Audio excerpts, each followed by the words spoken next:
نصلي على رسوله الكريم أما بعد فأعوذ بالله من الشيطان الرجيم بسم الله الرحمن الرحيم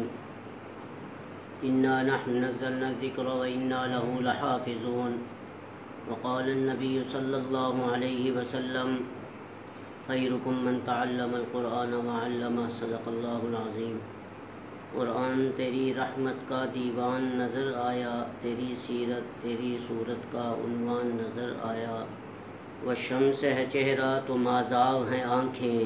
قرآن کے چہرے پہ قرآن نظر آیا۔ میرے عزیز دوستو،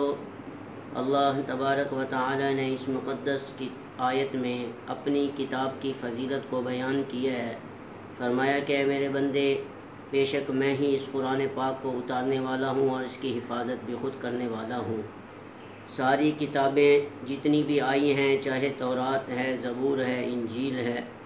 ان تمام کتابوں سے افضل کتاب میری کتاب ہے، جسے منزل من اللہ کتاب کہتے ہیں، جسے لا ریب کتاب کہتے ہیں، جسے بے مثال کتاب کہتے ہیں۔ یہ وہ کتاب ہے کہ اللہ رب العزت نے مکۃ المکرمہ کی دھرتی میں جناب رسول اللہ صلی اللہ علیہ وسلم کی ذات اقدس پر رمضان المبارک کی لیلۃ القدر کی رات محمد الرسول اللہ صلی اللہ علیہ وسلم پہ اتار کر امت محمدیہ پہ احسان عظیم فرمایا ہے۔ میرے عزیز دوستو، یہ وہ کتاب ہے جس نے بھی اس قرآن کو سنا اور سمجھا، یہ وہ کتاب ہے جس نے لوگوں کو یا جھکنے پہ مجبور کر دیا یا اسے ایمان لانے پہ مجبور کر دیا۔ آپ تاریخ اٹھا کر دیکھیں، حضرت عبداللہ ابن سلام رضی اللہ تعالیٰ عنہ مدینہ کے بڑے یہودیوں میں سے ایک یہودی تھے۔ یہ بھی قرآن کی حقانیت کو پہچان کر جناب رسول اللہ صلی اللہ علیہ وسلم پہ ایمان لے آئے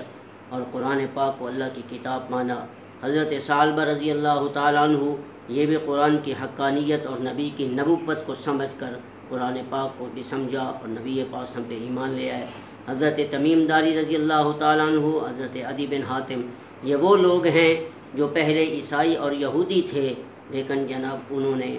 قرآن پاک کو سمجھا اور سنا تو قرآن پاک کی حقانیت کو انہوں نے دل و جان سے قبول کیا اور اس کتاب کو اللہ کی کتاب سمجھا اور نبی پاک صلی اللہ علیہ وسلم پہ ایمان لے آئے اور اسی ایمان کی حالت میں اس دنیا کو چھوڑ کر چلے گئے۔ میرے بھائیوں، یہ وہ لا ریب کتاب ہے کہ جس کو جو بھی سنے گا پڑھے گا اس کو ثواب ملے گا، کیونکہ یہ ایسی کتاب ہے کہ جس کا اٹھانا بھی ثواب ہے، پڑھنا بھی ثواب ہے، پڑھانا بھی ثواب ہے، سمجھنا بھی ثواب ہے اور سمجھانا بھی ثواب ہے اور اس کا بوسہ لینا بھی ثواب ہے۔ یہ وہ کتاب ہے جو اللہ نے ہمیں عطا فرمائی کہ اے میرے بندو، جو میرے نبی پہ اترنے والی کتاب کو پڑھے گا اس حافظ قرآن کی شان اور عظمت کا کوئی مقابلہ نہیں کر سکتا۔ آپ نے فرمایا ان فی الجنت نہرا اسمہ ریان وعلیہ مدینۃ من مرجان لہ 70,000 باب من ذہب وفضہ لحامل القرآن۔ جنت میں ایک نہر ہے جس میں مرجان کا شہر ہے اور اس پہ خوبصورت محل ہے جس کے 70,000 سونے اور چاندی کے دروازے ہوں گے۔ ایک صحابی نے کہا یا رسول اللہ، یہ کس کو ملے گا؟ آپ نے فرمایا جس نے اس دنیا میں ان چٹائیوں پہ بیٹھ کر بھوکے اور پیاسے رہ کر میری اس کتاب کو پڑھا ہوگا اور قرآن پاک کو یاد کیا ہوگا اور اس پہ عمل کیا ہوگا، یہ خوبصورت جنت میں محل اس حافظ قرآن کو دیا جائے گا۔ میری آپ سے بھی گزارش ہے کہ آپ بھی اس کتاب سے محبت کریں، وفا کریں، قرآن کو پڑھیں، اس طرح پڑھیں جس طرح صحابہ نے پڑھ کر دکھایا، اسی طرح سنیں جس طرح صحابہ نے سن کر دکھایا، اسی طرح اس پہ عمل کریں جس طرح صحابہ کرام نے عمل کر کے دکھایا۔